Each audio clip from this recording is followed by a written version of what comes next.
ассалому алейкум, дӯстони азиз. Дар дарси навбати мо хуб таъминоти сайти мо идома метиҳад. хуб боз ба go server меравем. Так, камтар эни ман калон мебошад размерои экранам барои амин. хуб хуб боз чиро мо ба ҳисоби таъмин додани лозим якумаш мо дида ҳисобдем ки контейнер яъне ки контент дар контейнер наштааст ё ки контейнери мо хеле калон аст ва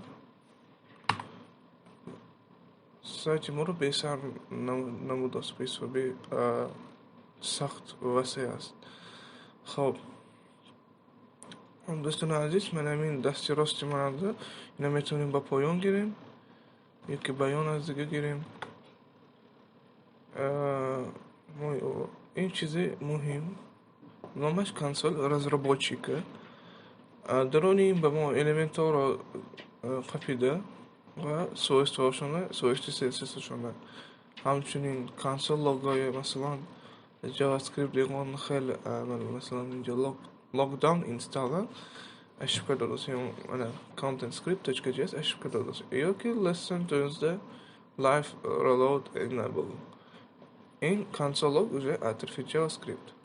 хуб инаш ҳам console log, инаш ҳам console log, фақат ки инаш ҳам то информационный log, инаш ошибка яъне ки log ошибки. далее source мебаровад камтар шинос кунам бикун. source яъне ки дар инҷо мо мебинем аз куҷо чӣ библиотекаҳо чӣ файло ба сайти мо дохил шуда истодааст. яъне мана ин 127.0.0.1.55.00 ин бо номаш local host мешавад. яъне ки 127.0.0.1 ман ин IP адрес баробар ба local host. айнакун проверка мекунем. масалан ман ҳамин 127.0.0.1 мегирем local host мезанем ва чӣ хеле буд ҳама хеле истод ба ҳисоби ба мо ошибка сайта надод. масалан дигар чӣ нестем агар аз худамо ё поист мешад ё ошибка метиҳад. дуруст? бале. ва дар ин ҷо ҳам чӣ тавре ки кор кард мо мефаҳмем ки аз ин 127.0.0.1 баробари local host. хоб local host. хоб дар дарони ин файл яъне ки облако нест дига источник папки lesson 12-ро мебинад ва дар он папки css папки image ҳама соратое ки хондасам масалан папки js ва худи html яъне ки html lesson 12 нест дига ба ҳисоби индекса ҳамчун главный файл ва ин тайтли сайт омададагӣ ёки ман lesson 12 номаша додагӣ ба ҳисоби ҳамчун индекс. хоб ва дар ин ҷо ғайр аз проекти худи мо боз дигар источникҳо ҳастанд. ин источникҳо расширения дар айни ҳол ва дигар источникҳо шуда метавонад бо маслан баъзе сайтонда ини худи сайт бо дополнительно лекин айни ҳол ин се ба ҳисоби расширениҳои браузери ман ба шумо ин чизҳоро нишон надоданашам мумкин. хоб дальше network метавонад яке аз муҳимтарин яъне ки аз ҳама мӯл истифода мебудаги дар оянда фронтенчикҳо киди network яъне ки сеть. хоб дар ин ҷо чизе маълумотҳоро ба мо нишон медиҳад. масалан шумо масалан all меистад обновить کنیم اگر و همه فایل ها مثلا запрос دادگی تو من خودی страницы سر کرده استیلش صورت ها و غیر سکریپت ها مثلا و همه فایل هایی که با همین پروژه پیوست هستن همون فایل ها همش چیکار میکنه نشان میده و همچنین در اینجا با ما запрос های HTTP запрос های حساب نشان میده برای فیلتراسیون کردن مثلا ما فیلتر که میتونیم doc gs намуди файл типи файл که به حسابه و fetch xr کنیم اگر xhr کنیم اگر این موجی رو نشون میده و ما همین запрос هایی که با HTTP request به حسابی запрос های HTTP میشوند در همین جا نشان میده. خب اساسیش همین بودن. باز در اینجا دیگر اساسی نامش اپلیکیشن، در اینجا لوکال استوریج و غیر مکانی استوریج هایی که با ما لازم هستن و در آینده با ما کمک میکنن جایگیر شده هستن و این چیزها رو ما دیرتر در درس آینده میگذاریم. خب اکنون در این حال با ما elements لازم، چون که در اینجا HTML سترکتور و CSS جایگیر است و میبینیم که در سایت ما کانتینر عمیق نیست است. برای همین ما چیکار میکنیم؟ ما یک کلاس میسازیم. من در اینجا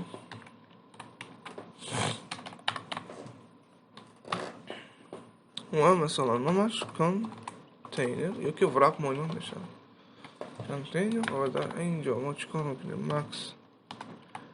ماکس ویدث 1330 پیکسل допустим و بهتر استاندارد رو نزدیک کنیم اگر 1140 میشه. این размерهای استاندارد به حسابی любой بیبلیوتека یا دیگر چیزا دریافت که میتونید. بعد از این مارجینگ میتیم، مارجین آفتو حسابی بالا پایین بنوار اما در دو تا چیز آفتو و میتونیم در همین جا باز چیکار کرده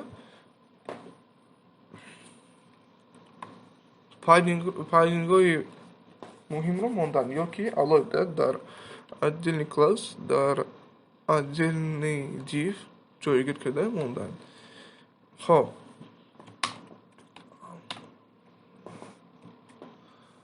حاضرش ما همین رو مینویسیم، سخنید میکنیم و اکنون همین کلاسی نوشته ما رو با سایت خود یعنی پروژه خود جایگیر میکنیم. خب header right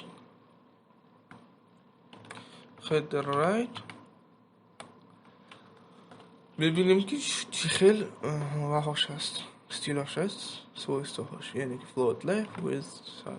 خب ما میتونیم در بالای این کانتینر کشویم و در داخل کانتینر همین header right رو جایگیر کنیم. خب میبینیم که размер ما کم شد و ما در اینجا میتونیم برای خیدر پادینگ رو چی کنیم گیریم. خب پادینگ رو میگیریم و میتونیم پروسته کمیتیریت کنیم.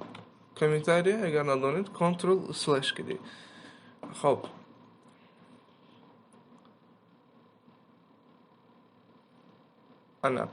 انا کنون ما این رو در یک لینه گرفتن ما لازم.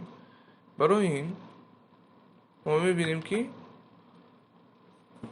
انا همین رایگان یعنی که لوگوتیپی ما خیلی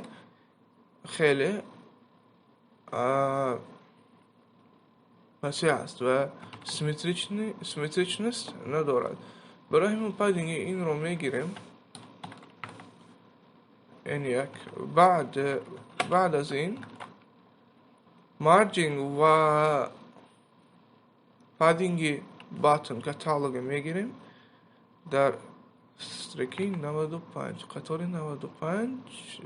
хоб мана мегирем margin right padding top ташни margin top margin bottom мегирем ҳозир ҳам мефаҳмонам барои чӣ ва padding left намекунем балки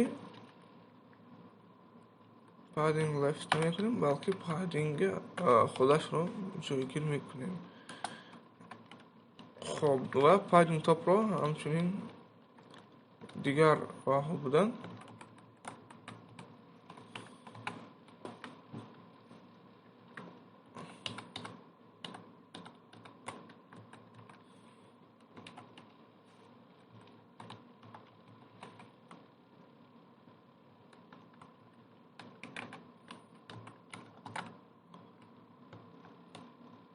хоб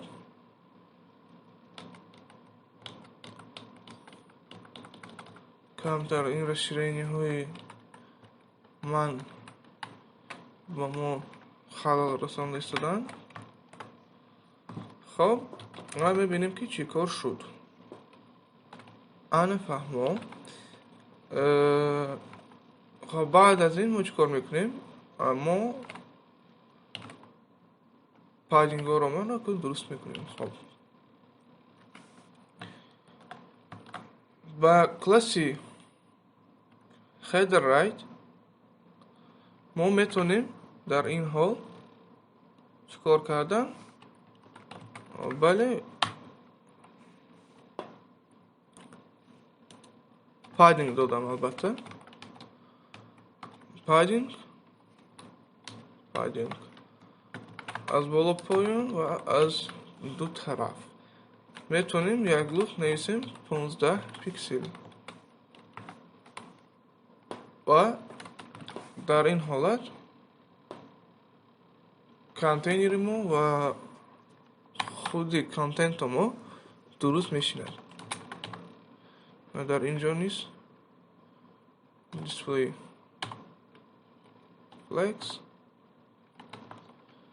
flex wrap ва padding left 15 пиксел ва padding right 15 пиксел. ва дар инҷо дар header right мо dfро удалид мекунем ба ҷои ӯ ровро мемонем. ва чизе ки дестодаед ҳеҷ иваз нашуд, аммо мо класси ровро ҷойгир кардем. хоб анакнун мисли ҳамин хедере ки хеле мо контейнерро ҷойгир кардем, мо метавонем яъне ки мо ҳозир мекунем чӣ кор мекунем? аввал камтар структури ҳамин проектро дурусттар мекунем. масалан монда теги боди ҳаст. баъд аз даруни боди дига ҳама контент мебиёд, дуруст? бале. баъд аз баъд аз баъди хедер меояд, баъд аз хедер мондаги контент меояд ва баъд аз инҳо футер меояд, дуруст? бале. анакнун мо як дигар тег дорем дар HTML, номаш main ва ҳама контенте ки ғайр аз хедеру футер мешавад мо метавонем дар ҳамин main ҷойгир кунем барои кодумо дуруст тақсимот шуданаш. хоб анакнун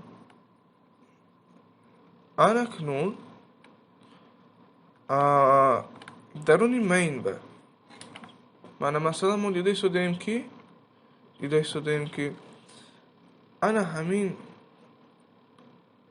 блокҳомо мана масалан ин блоки хедер section гӯем агар секция, ин секцияи слайдер ва ин секцияи чимумо секцияи таваромо, дуруст? хоб ва так аз майно удалит кунам.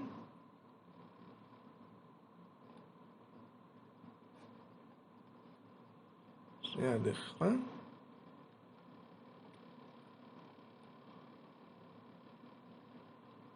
کمتر. خب مانه و در پایان ما فوتر داریم. خب اکنون ما هر یک این سکسیه رو تشنه قسم های درسترش قسم های سایت ما رو تقسیم کنیم. هم ویزوال خیلی مالی ویزوال این درست تقسیم شده است، اما در کد هم با ما لازم است که ما همین کد هم با قسم ها جدا کنیم برای آن کسی که با کد ما مثلا در آینده دوام می‌دهد کاربری را مشکلی نکشد، یعنی زحمتی بسیار نکشد و کار شما کرده رو به یگان مشکلی دوام دهد. و باز یک سبب این کار آن باشد که این یک پروفسیونالیسم شما رو نشان میده. خب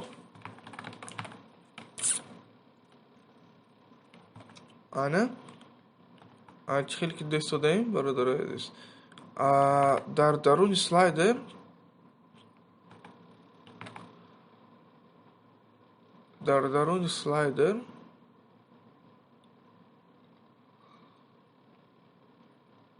یا در کدام قسم پروژه یک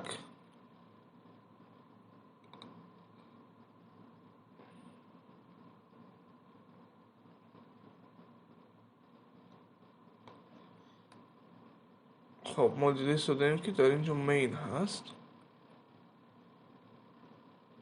خب ما باید در پروژه هم این چیز رو چکار کردگی جایگیر کردگی، لیکن یک چیز ما با من میشود که برای چی ما از کجا این چیز پیدا شد. خب خیلی با این چیز ما نظر خود رو نمیمونیم بسیار، برای اون که این صرف وقتی بکاره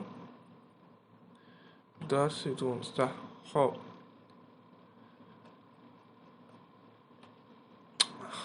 اکنون در درس های پیشتر من اشتراک نداشتم و ممکن یگان چیز رو شما به شما شاید فهمونده باشن همین طرز کردی. خب اما در عین حال این چیز به ما کمتر خلل رسانده شده است.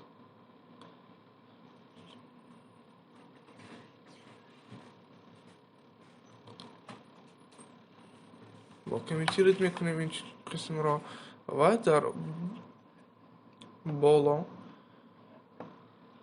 بعد از خدر در این جای یا میتونیم در پایان کردن این کار را برای نقصر فهمیدن شما درسی این چندم میشود 14 خطا نکنم. خب در اینجا می نویسیم می در اینجا در مین ما یکون چیز نوشتن ما لازم نیست، شرط نیست. خب من این خودش طلوع شد خیلی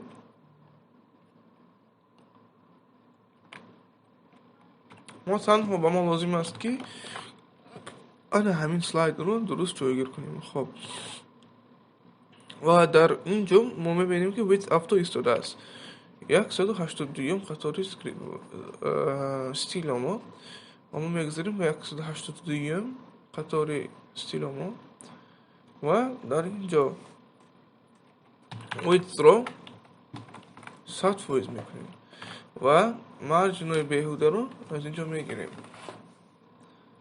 خب اکنون چهل که دیده ساده سکشن ما با سکشن خیدر یعنی که با خیدر چسبیده شده است. در این حالت ما چیکار که میتونیم؟ در این حالت ما با همین سکشن کلاس میدهیم، کلاس سلایدر سکشن فرض کردیم سلایدر سکشن و در پایان می نویسیم slider section, margin top 60 پیکسل. خب انا اکنون و از پایان هم با ما مارجین لازم است. ما می نویسیم از پایین ما بسیارتر مارجین لازم برای همین مارجین باتم 120 پیکسل. خب انا همین تا انا اکنون خیلی که دیده استفاده برادر عزیز در اینجا سکشن توال آماده استفاده است. ما در اینجا می نویسیم section products section و در درون این ما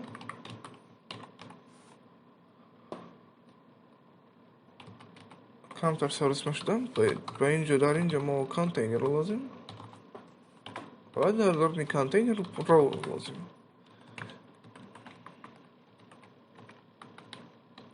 خب در درون این رو جای بکنم مهم است.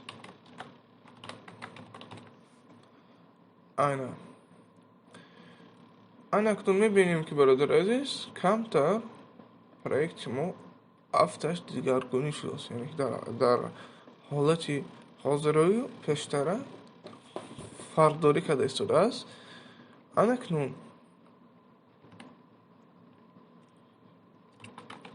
میبینیم که یگان علاوه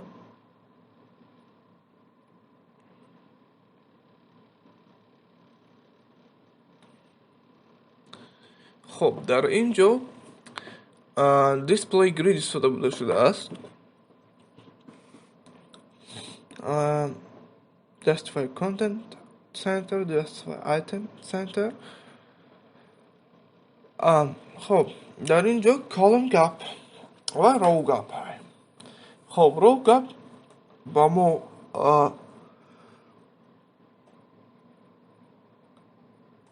خلال نمیرساند، اما column gap رو ما میتونیم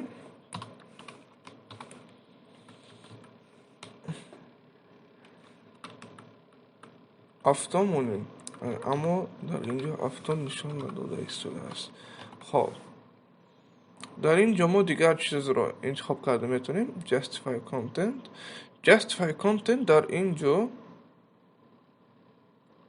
justify items در اینجا. خب با ما یک تاش استفاده میشه.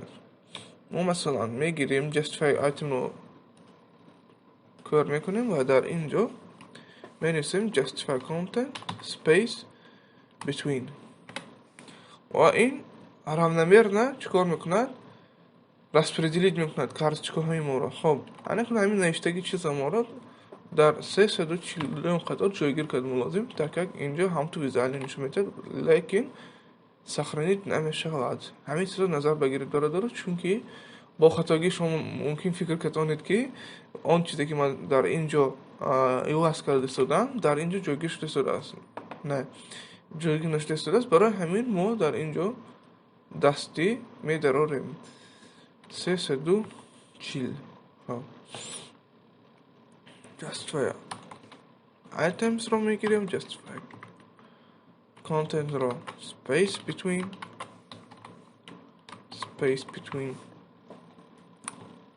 و ابنوید میکنیم و خیلی که دست داده انا همینطور. انا اکنون ما میتونیم ویدز این رو با فویس یعنی پرسنت کده هم، یعنی اگر ما خواهیم که همین کانتینر ما با 4 تایی جایگیر شود، یعنی 100 فویس تقسیمی 4 گوییم فرض کردیم 25 فویز میشد. اما در آنجا ما بین اون پایدینگ داشتن لازم. مثلا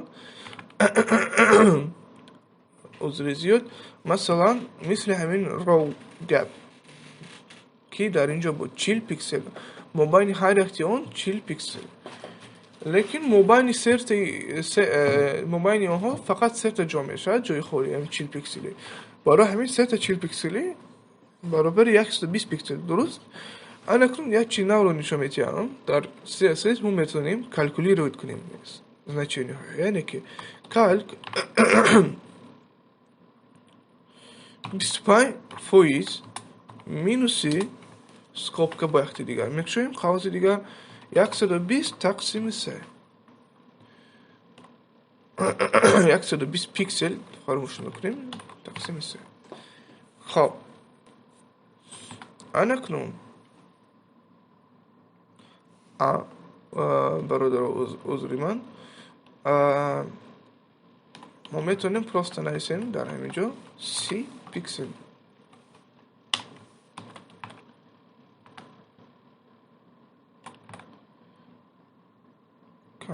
дар ин ҷо нодуруст шуд. айсоби бале айсоби оне ки мо грид истифода буда истодаем ва метавонем нависем 100%.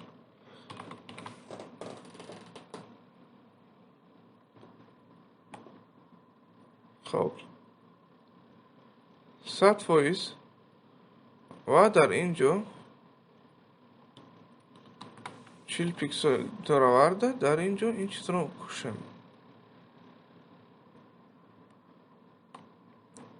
анамита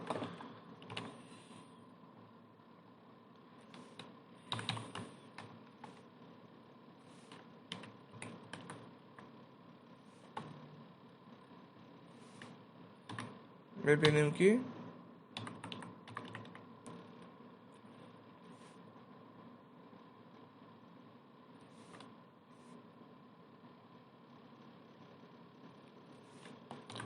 дар ин ҷо ба мо фиксированӣ 22% нишон истодааст. мо метавонем ҳамин 25% карда ин чизро калк 25% минуси 30 пиксел. ҳамин тавр ин чизро мо копия мекунем ва дар карт ҳамин чизро бори дигар дурусттар мекунем. 40 ва дар ин ҷо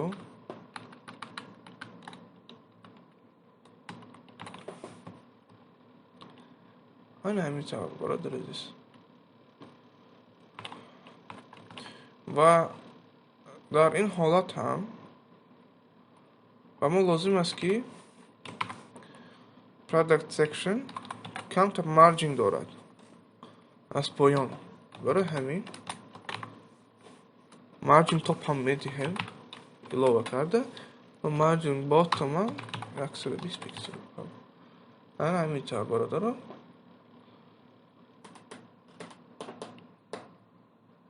хоб ва ба мо мемонад яхти чи дигар mobile menu. хоб ина мо дертар мебинем.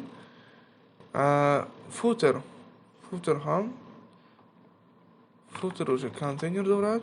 чили ки истодаем футер контейнер.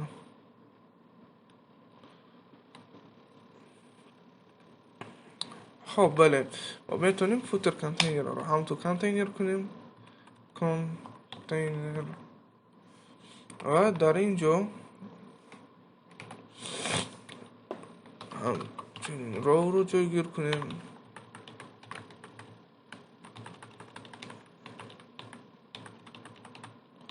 ва ғайра контейнти футерро ба даруни роу дохил кунем. ҳамин тавр.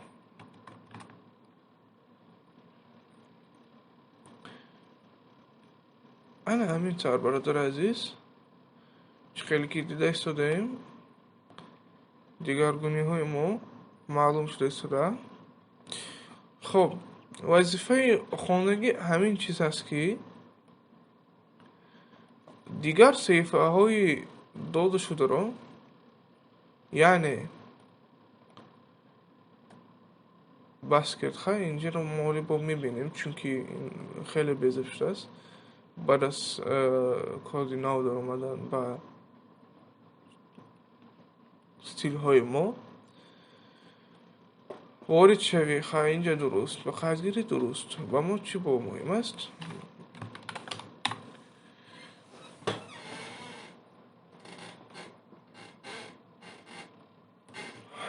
انا همین صحیفه تاور رو با کانتینر در آورده